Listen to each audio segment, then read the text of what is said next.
സ്നേഹമുള്ള സഹോദരങ്ങളെ, മാർച്ച് 19 ബുധൻ. വിശുദ്ധ മത്തായി അറിയിച്ച സുവിശേഷം 1-ാം അധ്യായം 18 മുതൽ 25 വരെയുള്ള തിരുവചനങ്ങൾ.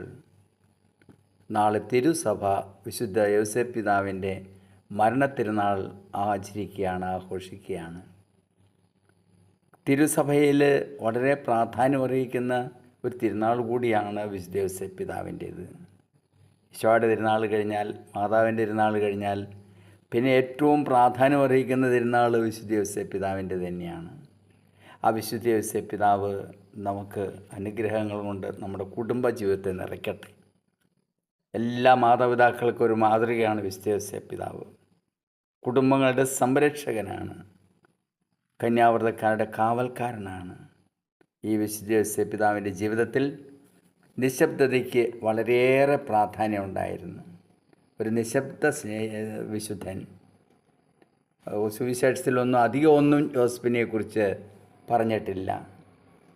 അങ്ങനെ വളരെ ശാന്തമായി കടന്നു പോകുന്ന ഒരു ജീവിതത്തിൻ്റെ ഉടമയായ വിശുദ്ധ യോസേപ്പ് പിതാവിനെ ഓർക്കുമ്പോൾ ജീവിതത്തിൽ തീരുമാനമെടുക്കാനുള്ള വിഷമസന്ധികൾ വളരെ ദൈവചിന്തയോടുകൂടി, ലാളിത്യ മനോഭാവത്തോടുകൂടി ദൈവതിരുമനസ്സിന് സ്വയം സമർപ്പിച്ചുകൊണ്ട് തീരുമാനമെടുക്കാൻ സാധിച്ചു എന്നുള്ളത് യോസേപ്പിൻ്റെ പ്രത്യേകതയാണ്.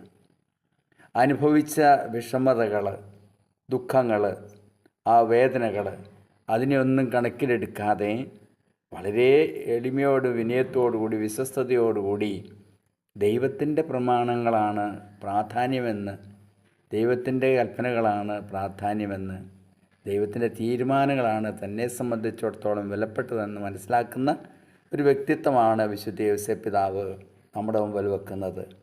എതിർപ്പോടെയുള്ള തീരുമാനത്തിന് പകരം ദൈവ തീരുമാനസ് കണ്ടെത്തി വിധേയത്വത്തോടുകൂടിയുള്ള തീരുമാനമാണ് അഥവാ അനുസരണമാണ് ജോസഫിൽ വ്യക്തമായിട്ട് കാണുന്നത്. ഇത് നമുക്കും പ്രായോഗികമാകാൻ ആക്കാൻ നമ്മുടെ ജീവിതത്തിൽ കൊണ്ടുവരാൻ കഴിയണം. കുറേ നിയമങ്ങളും നിയന്ത്രണങ്ങളും ഒക്കെ പാലിച്ചതായിരുന്നില്ല വിശുദ്ധ യോസേപ്പ് പിതാവിൻ്റെ അനുസരണം. പിന്നെയോ വിശുദ്ധ യോസേപ്പ് പിതാവിന് മനസ്സിലാക്കാൻ കഴിയുന്നതിനുപരിയായി ദൈവം തന്നിൽ പ്രവർത്തിക്കാനിരിക്കുന്നു അഥവാ പ്രവർത്തിച്ചുകൊണ്ടിരിക്കുന്നു എന്ന് കണ്ടെത്താനായിട്ട് കഴിഞ്ഞു.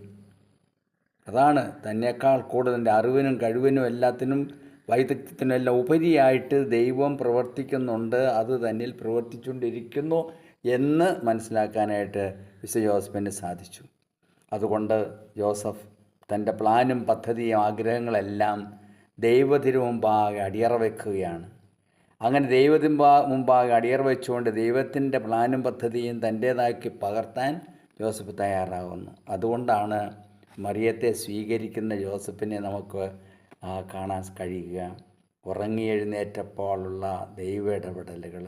നമ്മൾ നിശബ്ദതയോടുകൂടി ഉറങ്ങി നിശബ്ദതയോടുകൂടി ജീവിതം മുന്നോട്ട് കൊണ്ടുപോകുമ്പോൾ ദൈവത്തിൻ്റെ സ്വരം നമുക്ക് ശ്രവിക്കാനായിട്ട് സാധിക്കും. അങ്ങനെ ദൈവത്തിൻ്റെ സ്വരം ശ്രവിക്കുമ്പോൾ ദൈവ തീരുമാനങ്ങൾക്ക് അടിയറ വെച്ചുകൊണ്ട് ദൈവ തീരുമാനങ്ങൾ സ്വയം കീഴ്വഴങ്ങിക്കൊണ്ട് എല്ലാം ഏറ്റെടുക്കാൻ സന്നദ്ധത കാണിച്ചാൽ അത് ഏറ്റവും വലിയ അനുഗ്രഹം നമ്മുടെ ജീവിതത്തിൽ പ്രകടമായി കാണാനായിട്ട് സാധിക്കും. അങ്ങനെ ജോസഫിൻ്റെ അനുസരണം നമുക്കൊരു വലിയ മാതൃകയായി മാറണം. ജോസഫിൻ്റെ വിശ്വസ്തതയും അനുസരണവും എന്നും തിരുസഭ പുകഴ്ത്തുന്ന ഒരു കാര്യമാണ്, ഉയർത്തിക്കാണിക്കുന്ന കാര്യമാണ്. അത് നമുക്കും ഒരു മാതൃകയായി തീരട്ടെ എന്ന് ആഗ്രഹിക്കുകയും പ്രാർത്ഥിക്കുകയും ചെയ്യാം. എല്ലാ ജോസഫുമാർക്കും തിരുനാളിൻ്റെ മംഗളങ്ങൾ ആശംസിക്കുകയാണ്. യേശുവിൻ്റെ അനുഗ്രഹം, യേശുവിൻ്റെ സാന്നിധ്യം നമ്മുടെ കുടുംബങ്ങളിലും നമ്മിലും ഓരോ ജോസഫിലും ഉണ്ടാകട്ടെ എന്ന് ആഗ്രഹിക്കുന്നു, പ്രാർത്ഥിക്കുന്നു. നാളത്തെ തിരുബലിയിലെല്ലാം നമുക്ക് ജോസഫുമാർക്ക് വേണ്ടി പ്രത്യേകം ഓർത്ത് പ്രാർത്ഥിക്കാം. അതിനനുസൃതമായിട്ടുള്ള നന്മകൾ അവരുടെ ജീവിതത്തിൽ ഉണ്ടാകട്ടെ എന്ന് നമുക്ക് പ്രാർത്ഥിക്കാം. കുടുംബത്തിലെ പ്രശ്നങ്ങളും വിഷമസന്ധികളും ഒക്കെ ഉണ്ടാകുമ്പോൾ അത് വിശുദ്ധ യോസേപ്പ് പിതാവിൻ്റെ കരങ്ങളിൽ നീട്ടിവെച്ചുകൊണ്ട് ഓരോ പിതാവും ഒരു കുടുംബത്തെ നയിക്കാൻ നമുക്ക് തീരുമാനമെടുക്കാം. നമ്മുടെ കർത്താവ് ഈശോയുടെ കൃപയും പിതാവായ ദൈവത്തിൻ്റെ സ്നേഹവും വിശുദ്ധ യോസേപ്പ് പിതാവിൻ്റെ സംരക്ഷണവും വിശുദ്ധ ചാവർ പിതാവിൻ്റെ കാവലും നമുക്കും നമ്മുടെ കുടുംബാംഗങ്ങൾക്ക് എല്ലാവർക്കും ഉണ്ടാകട്ടെ, ഇപ്പോഴും എപ്പോഴും എന്നേക്കും. ആമേൻ.